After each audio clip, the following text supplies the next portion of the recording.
fire! So, I had the pleasure of running into someone very pleasant on Twitter the other day. Well, okay, that's kind of a lie.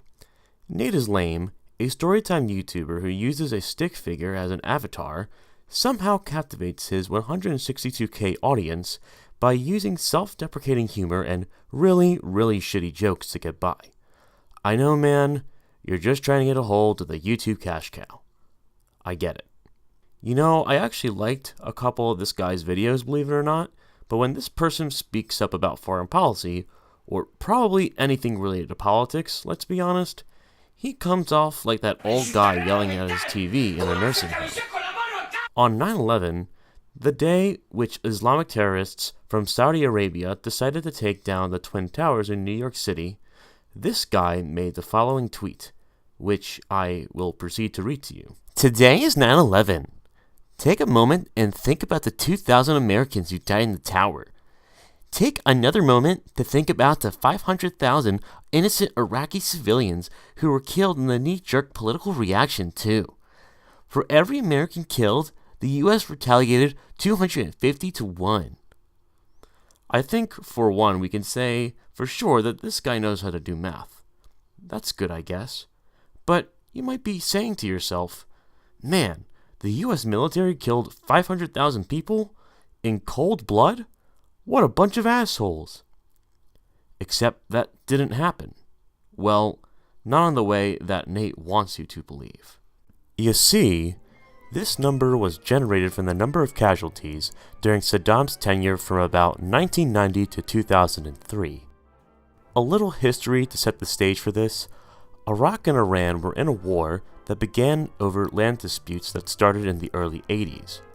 After this conflict with Iran in the 80s, Saddam's regime acted upon invading Kuwait since he wanted to expand his influence, which was waning from the amount of debt they had after the war. When Saddam decided to invade Kuwait, the US and other allies worked to push Saddam's forces out of Kuwait, and the UN Security Council decided to act quickly to put economic sanctions on the Iraqi regime and its country.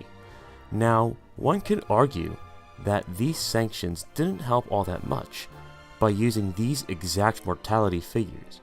One could argue these mortality figures were directly caused by the sanctions, which prevented Iraq from exporting oil to gain money for imports like food and medicine. Eventually, the UN and the Iraqi regime attempted to organize an agreement which would allow Iraq to at least sell oil to neighboring countries. Now, UNICEF conducted a survey around the late 90s which showed that 500,000 children died as a result of these sanctions. By the way this tweet is written, you would think that the 0.5 million person death toll was directly caused by the US when we invaded Iraq in 2003. But this is just patently false. Actually, new data shows us that the child mortality rates remained constant not only throughout the 1990s, but also after the US invaded Iraq in 2003. This particular study proves that the numbers the UNICEF survey used prior were doctored by Saddam's regime. But John, you may ask, why would the Iraqi regime manipulate their data like this? Well, this allowed them to give the perception the US and their allies were responsible for the deaths of 0.5 million children because of their sanctions. Thus, Iraq would get its sanctions revoked by the UN without ever having to receive any blame for civilian deaths. Now, obviously, I'm not saying that the US was the ultimate savior with regards to the Iraq War. We removed a horrible dictator from power, and we should be very happy about that. However, child mortality is still very rampant in Iraq many years after Saddam was dethroned, and this is an issue the international community will still have to solve years after the invasion of Iraq. Oh, right. We got off topic. Back to the tweet in question. I didn't think that anyone would challenge this guy, but Ice Machine 79 came to the rescue. Give it up for Ice Machine 79, everybody! Woo! He essentially challenged his narrative, which I will also read to you in the form of tweets. It's been nowhere near 500,000. On the other hand, Saddam did kill or disappear at least that many Iraqis during his rule. And that makes what the Americans did okie dokie. Wow, you're a logistical genius who's changed my mind about global scale tragedies. Well, they certainly didn't kill 500,000 Iraqis, so at least I don't have to lie to support my narrative. And then Nate responds with a shitty gif. And then Ice Machine says, I know all you can do is respond with stupid gifs, but I have actual facts to back up my statements.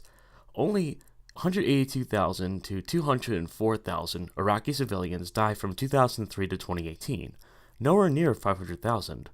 Also, America was only responsible for 15,000 deaths, approximately 13% of civilian casualties.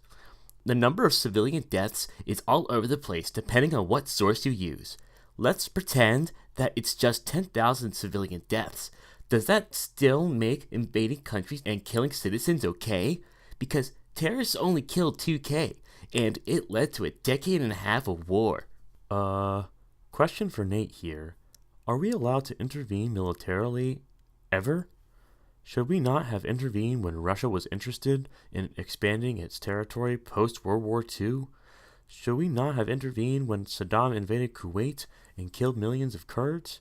Should we not have intervened when Hitler was busy exterminating the Jews and taking over Europe?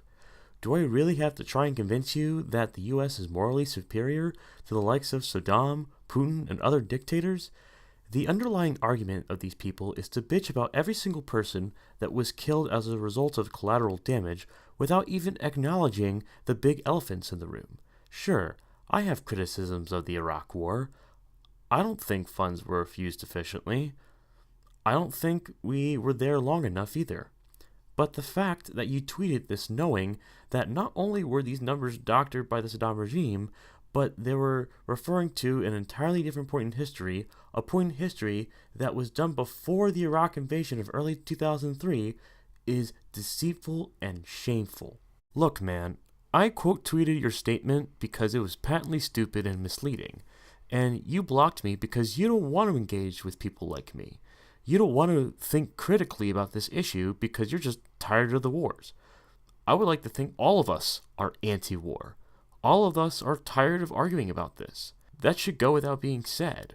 But sometimes you need to choose your fights wisely, and Iraq, with all of its faults, was a morally imperative military intervention given what Saddam had done to his own people and to neighboring countries for 10 plus years prior to 2003. If you want to have a serious stake in this debate, I don't mind you having criticisms about our intervention in Iraq. There are many sane criticisms of how the U.S. military handled that intervention, but I do want to say 3 things. 1. Don't promote propaganda concocted by dictators. It really just tarnishes your image as a public figure. 2. Learn how to grow a pair and treat this issue fairly. Bitching about intervention at all is like me bitching about the quality of hot chocolate at McDonald's. Both provide a necessary function. And to say things like, well, we shouldn't have intervened at all, is just really sad. And 3, being, quote, anti-war is not a position you can take here. By being anti-war and opposed to all conflicts means that you basically want the world to burn, as there are despots running around the world as we speak. Come on, Nate.